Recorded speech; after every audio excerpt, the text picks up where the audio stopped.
Բարի երեկո հարգելի ժողովուրդ, այսօր խոսալու ենք բոլորիս համար շատ ցավոտ թեմայից, որը ցավոտ է ինչպես Հայաստանաբնակ մեր ժողովրդի համար, այնպես էլ առավել կարծում եմ ցավոտ է Սփյուռքի համար, ով վստահելով Հայաստանի Հանրապետության իշխանություններին, կառավարությանը 2020 թվականին 44-օրյա պատերազմի օրերին լծվեց գումարներ ուղարկելուն։ Մենք բնականաբար տեսնելով թե ինչ է հետո կատարվել, շատ զուգահեռներ կարող ենք անցկացնել մեր իշխանության եւ Արցախի իշխանության, եթե հիշում եք, օրեր առաջ հակառակ պատկերն եմ ներկայացրել, երբ որ 21 թվականին այն ռազմաքաղաքական էլիտար Մոնալիզայի ժպիտով Արայիկը որոշում էր կայացրել, որ Արցախի Հանրապետության ֆինանսների նախարարությանը հանձնարարել էր Արցախի Հանրապետության կառավարությանը ստացված մարդասիրական օգնությունից, այս ընդամենը մի դրվագն է, 1 միլիարդ փոխանցել Արցախի ներդրումային հիմնադրամին, որ երևի իր ձեթի գործարանը այդ ռեյփսիդով վերցնի այդ փողը, բայց ցավոք դա չի կատարվել մենակ Արցախում, դա կատարվել է նաև Հայաստանում, եւ մենք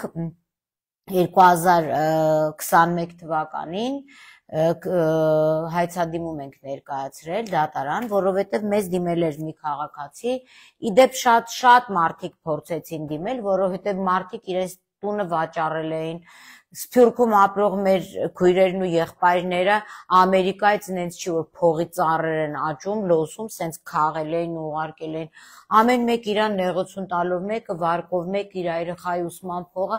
հանուն հայրենիքի ուղարկել էր Հայաստան, եւ սա շատ կանխամտածված բան էր, որ վերջնական մարդկանց հոգնածնեն, զզվացնեն, որ այլ մարդիկ ընդհանրապես երբևէ ռեակցիա չտան Հայաստան գումար ուղարկելու կամ որևէ մեկին օգնելու։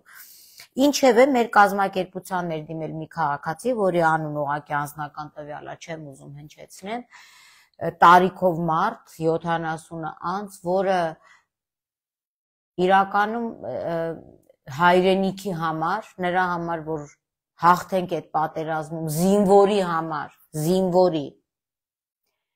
իր բնակարանը վաճառել էր 54,000 ԱՄՆ դոլարով եւ փոխանցել էր Հայաստան համահայկական հիմնադրամի, հիշում եք, մենք ենք մեր սահմանները բոլորս Արցախի համար, այդ դրահամավակին բոլորս Արցախի համար, նայեք, մենք ենք մեր սահմանները բոլորս Արցախի համար, վերջում պարզվեց, որ մեր երկրի սահմանները Դեմիրճան Բաղրամյան այդ խաչմերուկումը, ու այս մարդկանց սա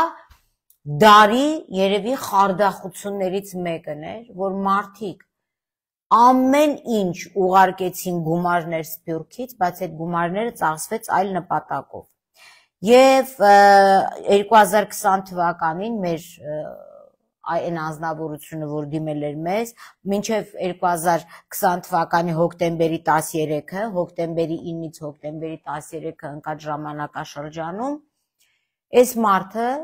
տարիքով մարդ, 70 անց, շատ հարգելի մարդ, իր բնակարանը վաճառելով 54,000 դոլար ուղարկում է այս ֆոնդին։ Եվ դա բնականաբար նպատակային է, բայց ինչա, դա եղել է Արցախի սահմանների պաշտպանության եւ Արցախի ժողովրդին աջակցելու նպատակով, սակայն այս դեպքում Արայիկը չի կերել փողը, նայեք ինչա կատարվում, այնտեղից այդ գումարը հետա գալիս ՀՀ կառավարությանը, այնքան հետաքրքիր է, եթե նպատակային է դա եղել, նպատակային, ինչ գործ ուներ, այդ մարդը Հայաստանի կառավարության համար չէր վաճառել իր բնակարանը, ինքը վաճառել էր իր բնակարանը, որ Արցախը փրկվեր, որ զինվորը կարողանար պայքարել, որ մեր սահմանները կուրպայինք, ոչ թե Հայաստանի կառավարությանը, որ ինչ որ մեկը հերթական ավտոմեքենան երևի գնի։ Բնականաբար չեմ ուզում արդեն մանրանամ քաղաքացիական օրենսգրքի հոդվածներով, մենք դիմել էինք դատարան, աջակցել էինք, դիմել էինք դատարան, որպեսզի կոնկրետ դրամավակի շրջանակներում նվիրաբերած գումարը դրամավակի հիմքում կարդամ էլի նշված նպատակով չօգտագործելու եւ գումարը կառավարությանը փոխանցելով Հայաստան համահայկական հիմնադրամը, այս ինչ մարդու կողմից նվիրաբերած 54,000 ԱՄՆ դոլար գումարն օգտագործել է նվիրաբերողի սահմանած նշանակությանը անհամապատասխան։ Այսինքն ըստ էության այդ գումարը պետքա վերադարձվեր այս անձնավորությանը, որտեղ ինքը չի ուղարկել, որ կառավարությունը BMW առնի կամ Mercedes առնի կամ չգիտեմ ինչ-ինչ իրենց անձնական ծախսերը հոգա։ Դրա համար որևէ մեկը չէր վաճառի իր բնակարանը։ Եվ սա այն տիպիկ գործերից է, որ այսենց արեցին, որ ընդհանրապես մարդկանց մեջ հավատը կոտրեցին։ Այսինքն դուք պատկերացնում եք, մենք ինչ ոգով էինք լցված, հա, 44 օրյայի ժամանակ, երբ որ վայնկամատ կոչվածները պայթում էին երեխեքից, որոնք ուզում էին գնալ։ Մարդիկ վաճառում էին իրանց բնակարանը, իրանց ունեցվածքը, որ մենք կարողանայինք մեր երկիրը փրկել, մեր Արցախ երկիրը փրկել ու մեր Հայաստանի սահմանները։ Բայց տեսակ ինչ եղավ, եւ այս եղավ բացարձակապես անպատիժ, փաստացի, որովհետեւ մինչեւ 25 թվականը, գիտեք, երբ որ 20 նորա դատական ակտը կայացվել, հեսա կասեմ, սա է կայացրել դատական ակտը,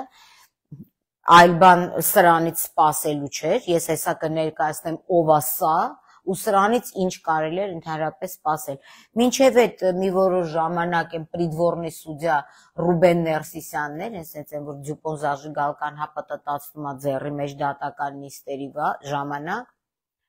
նրանից էլ շատ սպասելիք չկար, արհեստականորեն մի փոքր ձգձգվեց եւ վերջում բնականաբար մեխը մխեց Նայրա Ավետիսյանը առաջի հացանում, եթե որևէ մեկը հասի, իսկ դուք ինչ կարծում էիք, որ կարողա լիներ որևէ դատավոր, որ կառավարության դեմ գնար, հա գիտեք ինչ, ես կարծում եմ, որտեվ կան, քիչ են, բայց կան նման դատավորներ,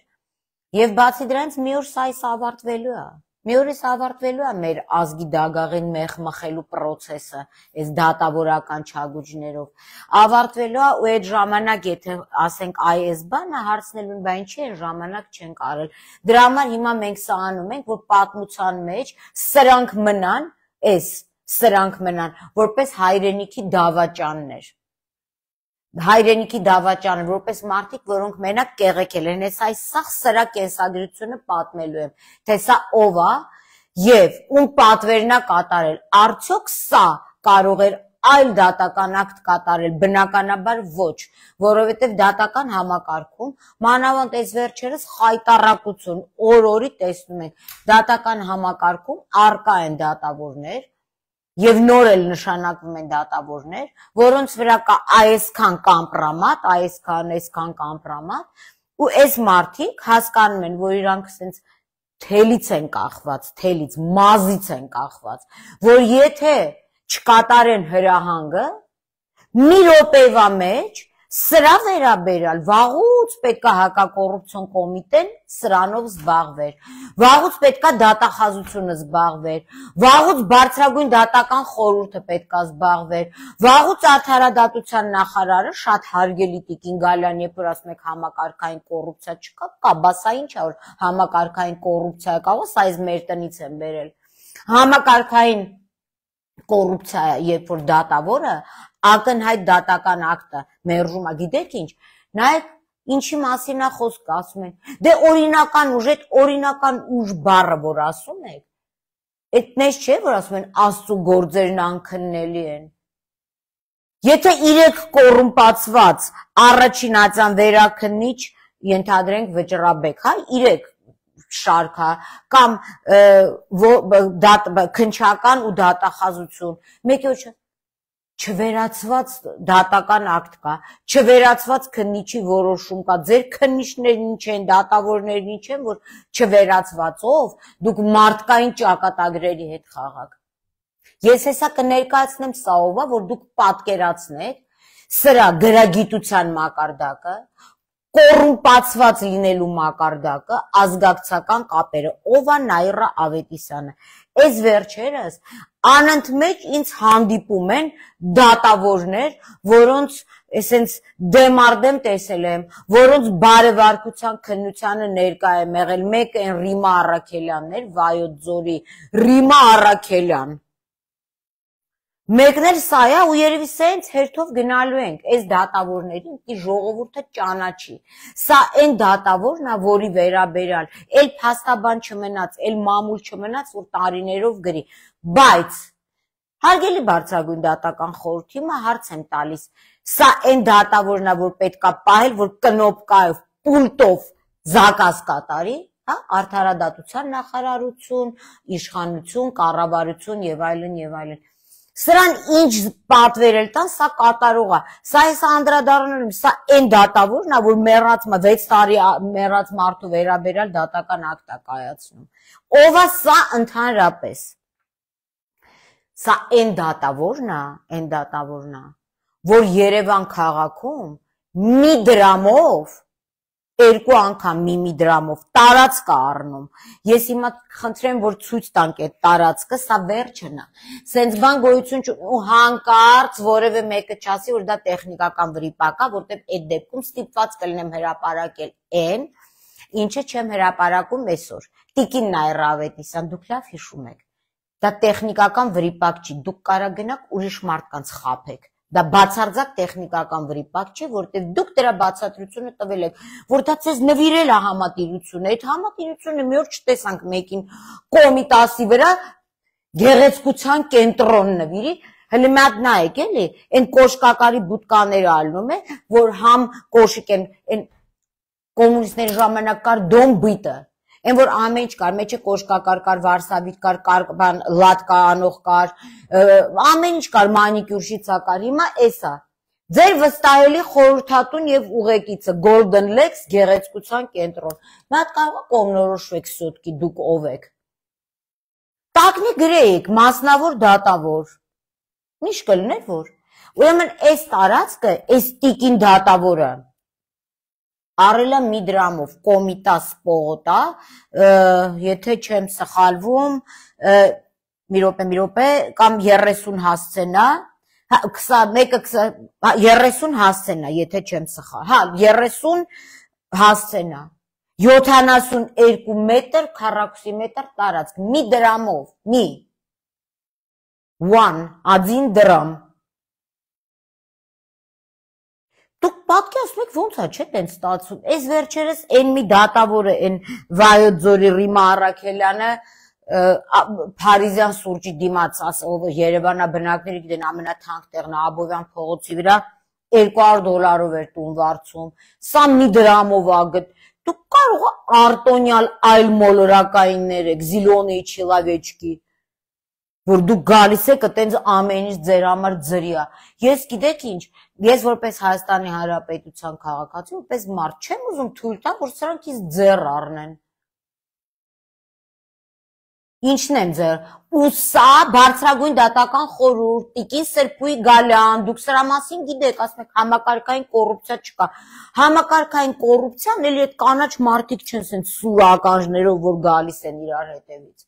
Բայց սա մի տարածք չի առել, բայց ես էլ սրան էլի կանդրադառնամ։ Ունի նաև 107.2 քառակուսի մետր բնակարանի ձեռքբերում կոմիտաս 23 դրոմ 2 հասցեում, եւս 1 դրամով, այսինքն այս մարդու սիրելի թիվը 1 դրամն է, մի դրամ։ Ինքը մի դրամով կարում է տենց տներ առնի, տեղեր առնի։ Պարզ չի, որ սրա պուլտը մի դրամանոց է, սրան այդ պուլտով սխվում են, ասում են ինչ դատական ակտ ասենք պիտի կայացնես, թե չէ այ մի դրամանոց, քեզ կհանենք հրապարակ, ոնց որ, այսա կանդրադառնանք, ոնց որ 22 թվին ԲԴԽ-ն որոշում կայացրեց, ասես դուրս ցուցակից, ուլը մի հատ դուք պատկերացրեք, որ սա աշխատում է դատավոր, ու ես հեսա մնացածն էլ եմ անդրադառնալու, և ինչի է սա մնացել դատավոր, մինչև մնացած գույքերին անցնել, լավ, հեսա քանի որ սա դրեցինք, ուրեմն սա ցինիկության գագաթնակետն է, ցինիկության էլի, հա բոլորն կարող է այդ համակարգում մի բան վերցնում են, մեկի պահանջով անում են, բայց սա այն անեկդոտն է էլի, որ մարզիչը մտնում է լողավազան, ասում է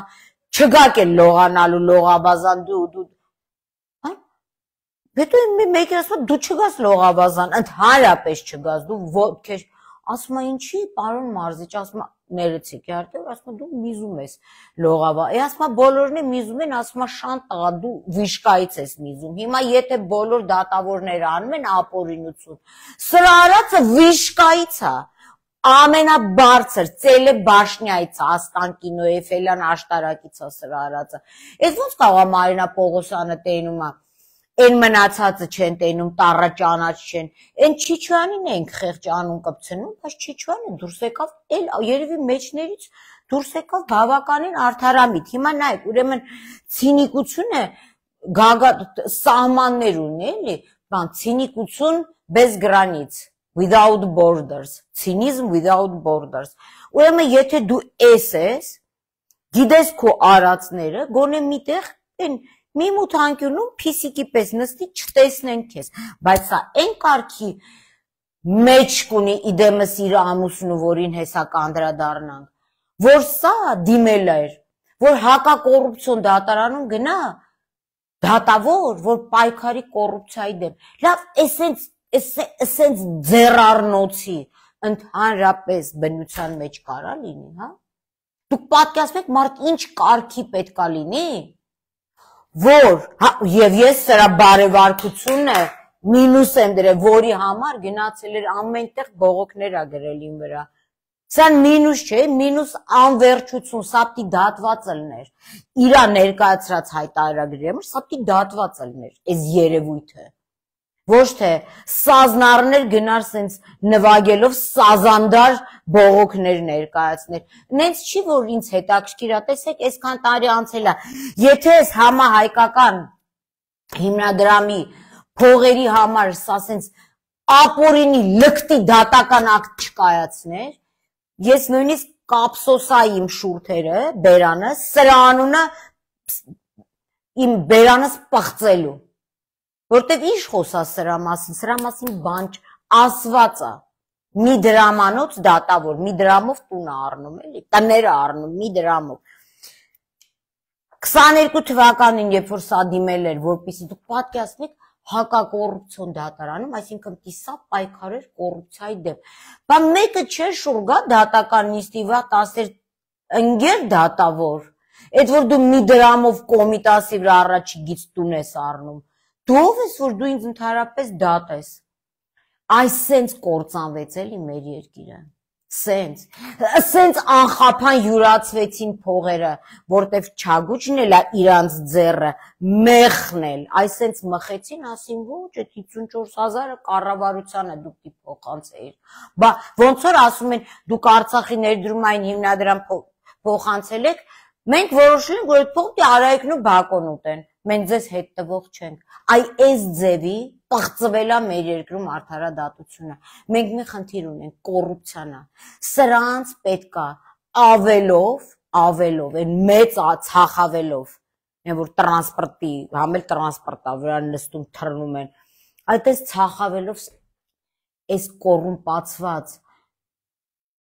չգիտեմ նախր սրանց ինչ անուն տամ, սրանց պետքա սանիտեկ լցնել։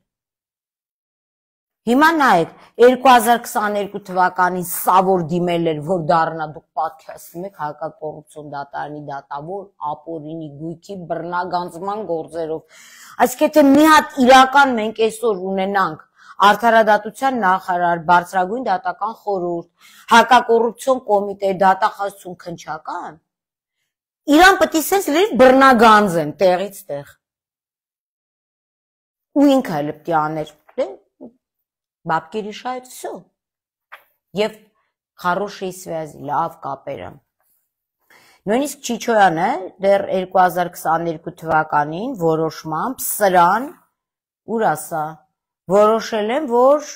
տեխնատուների ցուցակից ասեն Թաթիկով անեն, ասեն ստեսություն, Տիկին ջան, չես կարա դու հակակոռուպցիոն դատարանում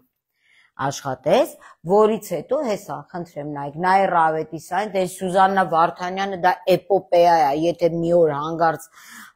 իրականում լինի վեճեր հյումորը, դա կպատմեմ, դա էլ դատավոր Նայրա չգիտեմ ինչանի աղջիկներ, տենց բան չկա։ Դա ամենաուրախ դեպքն է դատական համակարգում, երջանիկ դեպք, շահած։ Ուրեմն սրանից հետո, սա ուրեմն չի ամաչում, որ Չիչոյանն ասում է, գիտես, ինչ տիկին ջան, գնա էլի, դու չես կարա էլի դատավոր աշխատես։ Ես էլ չեմ ասում, թե սրանք ինչեր ունեն մարդու կնիկ հայտարարագրված։ Սա ԲԴԽ-ին դատի է տալիս։ Դատական հայց է ներկայացնում, դե ինքը դատավոր, մնացածը դատավոր, ամուսինը զինդատախազ,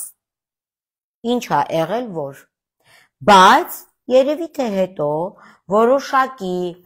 պայմանավորվածություններ ա լինում, այդ մի դրամանոց պուլտերը ձեռն են տալիս, այս տիկինը գնում հետ ա վերցնում իր բողոքը ԲԴԽ-ի դեմ, ուրեմն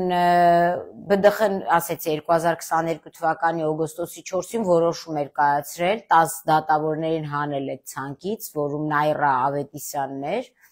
եւ բարևարկության առումով, այդ բարևարկության բնականաբար ոնց ասենք քննություն ասենք, չգիտեմ ինչ ասենք, ես եմ եղել տեղական էքսպերտը, բայց սրանց տեսնելուց հետո իմ զարլաս գնաց դիմում գրեցի ընդհանրապես, որ էլ չլինեմ այս հասարակական կարգով, այդ այն ժամանակ էր, որ լիքը տենց ինչ որ վայրահաչողներ ասին, որ ես իբր թե աշխատանք եմ անցել։ Դե մի տուպո էլ դրանք են եղել, դրա մասին չի խոսքը։ Մի քանի ես իմ դե բլոգեր, շլագեր, в общем, բեսիմ ովքեր էլի։ Բայց հիմա նայեք ինչ հետաքրքիր բան է։ Սրա արածները մենակ սրանով չի եզրափակվում այս տիկնոջ արածները։ Եթե մենք ասած մի փոճուրիպ ուզում ենք մամուլը նայենք, սա այն նայեք, ասենք էս էլ ես չեմ ասել էլի։ Դեռ հոդված է եղել 2017 թվին, օգոստոսի 22-ին, որտեղ սրա մասին գրվել է, թե ով է սա, եւ գրված է իդեպ կարծես թե ԱԱԾ գալիք տեսանյութին նորաստղ է նշմարվում ու դատելով աղմուկից դա կլինի Աչափնյակ ու Դավթաշեն վարչական շրջանների ընդհանուր իրավասության դատավոր Նայրա Ավետիսյանը։ Բացի դրանից այս Նայրա Ավետիսյանը ինչ էր արել, երբ որ Ժողովուրդ օրաթերթի հայցներ քննել ընդդեմ գործարար Խաչիկ Խաչատրյանի, երբ որ Խաչիկ Խաչատրյանը լրագրողին պրոստիտուտկա էր անվանել, երևի Նարինե Ավետիսյանը կամ ռուսերենը չի տիրապետում, կամ դա իրանց ընտանեկան լեքսիկոնն է, ոչ թե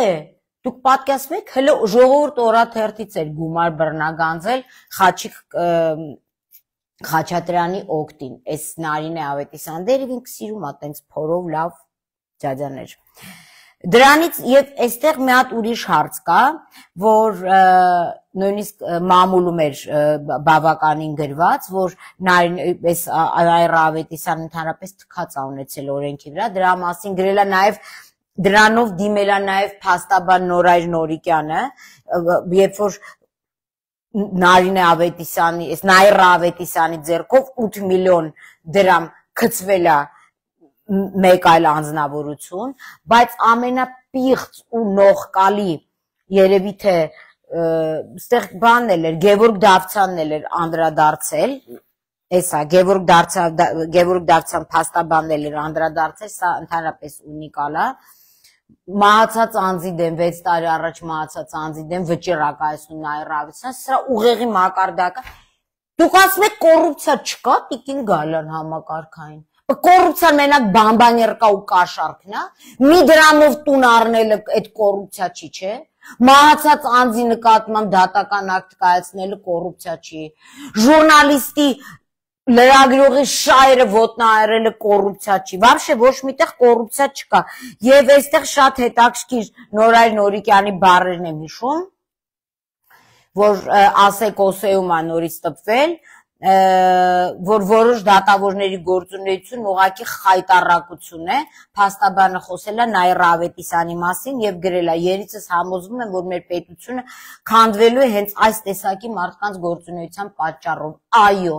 Նայրա Ավետիսյանի պես դատավորների գործունեության պատճառով մեր պետությունը քանդվում է։ Ես հազարավոր գործեր կարող եմ հիշեցնել, բայց ամենանողկալին գիտեք ինչն է։ Սրա ամուսնու դիրքորոշումն է եղել, երբ որ խոսքը եղել է զինծառայող Արթուր Ղազարյանի մահվան հանգամանքներին է վերաբերվել, իսկ Տիկին Նաիրա Ավետիսյանի ամուսին Յուրի Բադալյանը զբաղացրել է եղել է զինդատախազությունում աշխատել, այսինքն զբաղացրել է քննչական կոմիտեի զինվորական քննչական գլխավոր վարչության ՀԿԳ քննության վարչության պետն է եղել։ Չկաս դե շահերի բախում ոչ մի ձևի։ Ես հեսա շահերի բախում էլ կհիշացնեմ այս Նաիրայի կողմից, որ նույն ժամանակահատվածում համ փաստաբան ա եղել, համ դատավոր, սենց բան չկա, չէ, կոռուպցիան, вообще։ Հիմա նայեք այս ամենանողկալի էպիզոդը, որ սա ընտանեկան վարվելակերպ է մարդկանց նկատմամբ։ Այսինքն խոսքը վերաբերվում է սրան, սա է այդ Յուրի Բադալյանը, որ մինչև 21 թվականի օգոստոսի 25-ը, նորից եմ կրկնում, քննչական կոմիտեի զինվորական քննչական գլխավոր վարչության ՀԿԳ քննության վարչության պետի պաշտոնն է զբաղացրել, դրանից հետո էլ պարոն Քարամյանը շատ սիրելով է, որ ասում է զակակի զասլուգի, որ մի դրամով մարդու կնիկ տուն են առնում, հա? Առաջին վկայականն է հանձնել վետերանների խորհրդի նախագահ Յուրի Բադալյանին։ Ինչ ասեմ։ Ինչ ասեմ ես։ Սա էլ եղել է 2023 թվին կոլեգիայի նիստում քննչական կոմիտեի նախագահ Արգիշտի Քարամյանը հանդիսավորությամբ նորաստեղծ վետերանների խորհրդի նախագահ Յուրի Բադալյանին է փոխանցել կազմակերպության առաջի վկայականը։ Յուրի Բադալյանին եւ Նաիրա Ավետիսյանին մենակ հանդիսավոր կարելի է դատական ակտ երկուսի կալանավորման մասին։ Այս գործը պետքա քննի հակակոռուպցիոն կոմիտեն։ Կարում եք քննեք, չէ՞, կարում ոչինչ, ես կխոսամ։ Մենք հայցը կներկայացնենք, դուք մերժեք, գալու է հատուցման օրը։ Ի վերջո գալու է հատուցման օրը։ Այդ սազը ձեռները վալերիանական ոտների տակ գալու է այդ հատուցման օրը։ Չի ուշանալու։ Մեկը դուք, ես գիտեք ինչ, միշտ ուզում եմ, որ նման մարդիկ նայեն Չաուշեսկուի մասին վավերագրական ֆիլմը։ Եվ հիմա նայեք այս Յուրի Բադալյան, որը նորից եմ կրկնում, քննչական կոմիտեում զինվորական քննչական գլխավոր վարչության պետն ա եղել, ինչ ա ասել Արթուր Ղազարյանի մորը,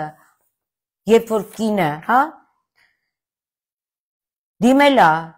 որ իր տղան եղել է առողջ, բժշկական փաստաթղթերի հիվանդություն չի ունեցել, տարել են բանակ եւ վերջը կերել են իր տղայի գլուխը, մայրը համենայն դեպս ասել է, այդ սևազգեստ մայրերից ա եղել։ Յուրի Բադալյանի պատասխանը գիտեք, ես կնոջը մի փոքր ուղակի չգիտեմ ինչ բառերով ասեմ, գիտեք Յուրի Բադալյանը ինչ ասել, հոկտեմբերի 27-ն եմ փագել, քո տղայի գործն ինչա, որ չփագեմ։ Ու նման անձնավորության Արցախի Շուշին շատ սիրող եւ մոտիկից Շուշիի բանկերը տեսած Քարամյանը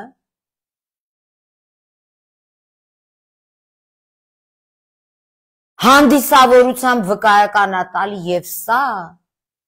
ՀԿԳ քննության վարչության պետ է եղել Յուրի Բադալյանը։ Ողբան վիճակը հայաստանյան արդարադատություն, հայաստանյան դատարաններ, բակ այս ձևի լավ, հա, ասում է ես հոկտեմբերի 27 եմ փագել, սրանց ցինիկությունը կարելի է տալ ցինիկության վկայական։ Կնիկը մի դրամով տուն առնում, մարդն ասում է հոկտեմբերի 27 եմ փագել, ասենք այս մեր հայցն ինչ էր, որ չմերժեր սա, հարց եմ տալիս։ Լավ, այս կարգի ու սա հետ հեղափոխական Հայաստանում է։ Հետ հեղափոխական Հայաստանում, երբ որ զինվորի մորը այս կարգի ցինիկ պատասխան են տալիս։ Բա քո տղային ինչ եղավ։ Քո տղան 20 տարեկանում 25 միլիոն դրամ փող ուներ իր հաշվին, չաշխատող տղա, չաշխատող։ Ինչ էր դրա անունը։ Ստե միտեղ գրել էի, ես իմ ինչ Բադալյան։ Չէ, չեմ գտնում վերջը, կարևոր չի, ես իմ ինչ Բադալյանը, այդքան փող ուներ իր հաշվին։ Մի րոպե, Հայկ Բադալյան, 24 միլիոն, չգիտեմ քանի ինչքան դրամ, հա? Այն մեկի տղան գնում զովում է, դու ցինիկա բարասում ես էդ իշ գործա, որ չփագեմ, լուրջ։ Բումերանգը գալու է։ Իրականում գալու է, որտեվ դուք իրավունք չունեք, բայց դուք մեղավոր չեք։ Մեղավոր է այն համակարգը, որ թույլ է տալիս, որ դուք աշխատեք դատավոր, դատախազ։ Գնչական կոմիտեի վարչության պետ։ Ես չգիտեմ, այնքան բան կա ասելու, այս մեկն էլ ասենք, հա, հլմատ եկեք նայեք, պատկերացրեք, ընդհանրապես ինչի մասին է խոսքը։ Դուք պատկերացնում եք, չէ, որ մարդ չի կարող ասի, ացիպեր Յանատաշը, ստեղ նստի դատավոր, հետո ստեից են սև սութանան հանի, գնան դե նստի, ասի, ես հիմա փաստաբան եմ։ Այս սուբյեկտը, այս Նաիրա Ավետիսյանը չեք հավատում, հակակոռուպցիոն կոմիտե, պարոն Նահապետյան, ձեզ եմ դիմում, տիկին Աննա Վարդապետյան, մի հատ հələ տեսեք այդ Golden Legs ՍՊ-ում, որտեղ որ սա եղել է փաստաբան, այս տիկինը եղել է փաստաբան, հետո երբ որ դարել է Լոռու մարզում դատավոր, մի հատ կստուգեք, որ Լոռու մարզում դատավոր լինելով շարունակվել է այն գործը, իր վարույթում քննվել է այն գործը, որով ինքը փաստաբան է Golden Legs-ում։ Այսինքն, այս ինչ բազմաֆունկցիոնալ մարդիկ են ապրում մեր երկրում, համ դատավոր են, համ փաստաբան են, համ հոկտեմբերի 27-ի գործ են փակում, համ մի դրամով տուն են առնում, համ փաստաբանական գրասենյակը, համ հարսանյաց սրահը, համ գեղեցկության կենտրոնը, Չիլավեկ օրկեստր, Լյուի դե Ֆյունես Ադեխայ, բա դուք չեք ամաչում։ Ու այս մարդը որոշեց այս պապիկի գումարի ճակատագիրը, հա, 54,000-ի։ Գիտեք, ամեն ինչ իր չափ ու սահմանը ունի։ Ես հակակոռուպցիոն կոմիտեին ընդամենը մի փոքր դրվագել ասեմ, մնացածը, գիտեք ինչ, հիմա որ ինձ ասում են, որ դու խոսում ես ինչ ալնում, գիտեք ինչ ալնում, ես իմ խղճի առաջ մաքուր եմ, գոնե չեմ լռում։ Չեմ լռում ու չեմ սպասում,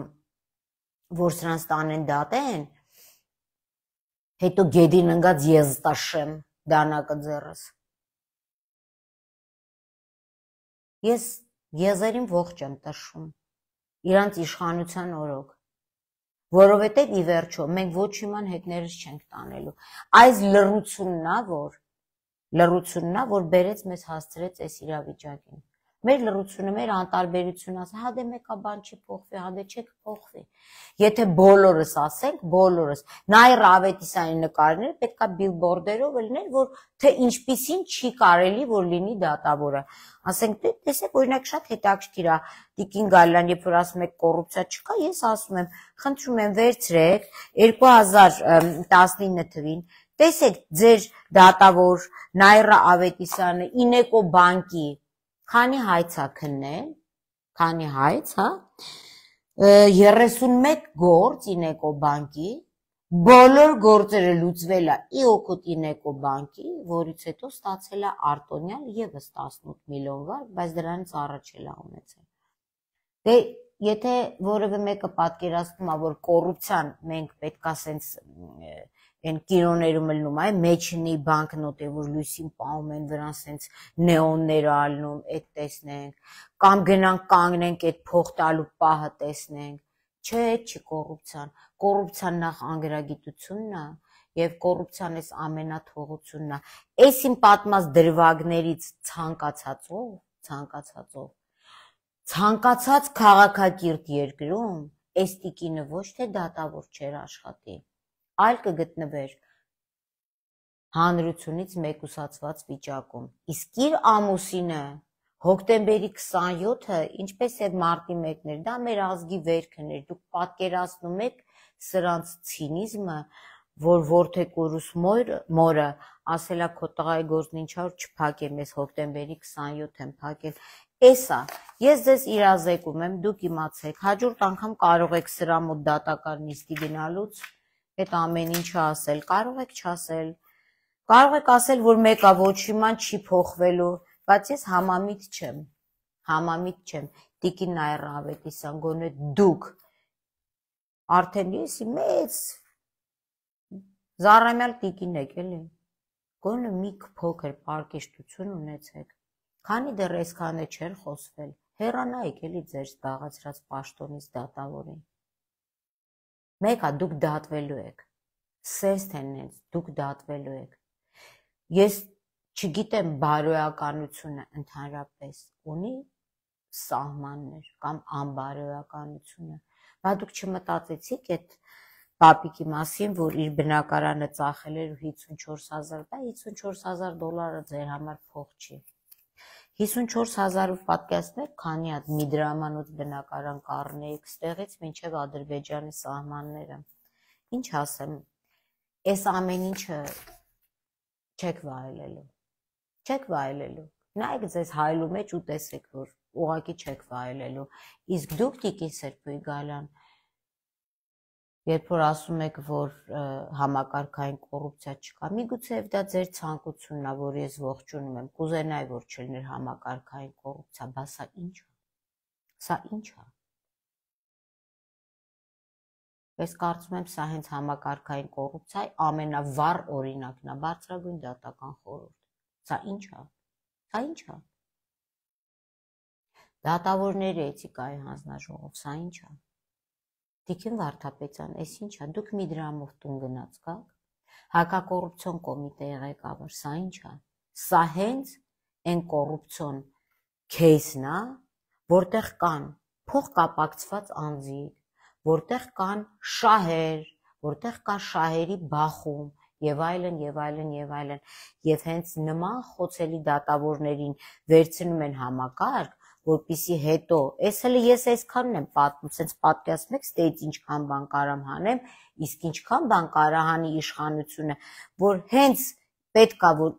հաճո վճիռ կայացվի, հանում են, ասում են, դե հիմա գնա ու սուսուփուս այդ դատական ակտը կայացրա, քանի դեռ չես հայտնվել Աբովյան քրեակատարողական հիմնարկում։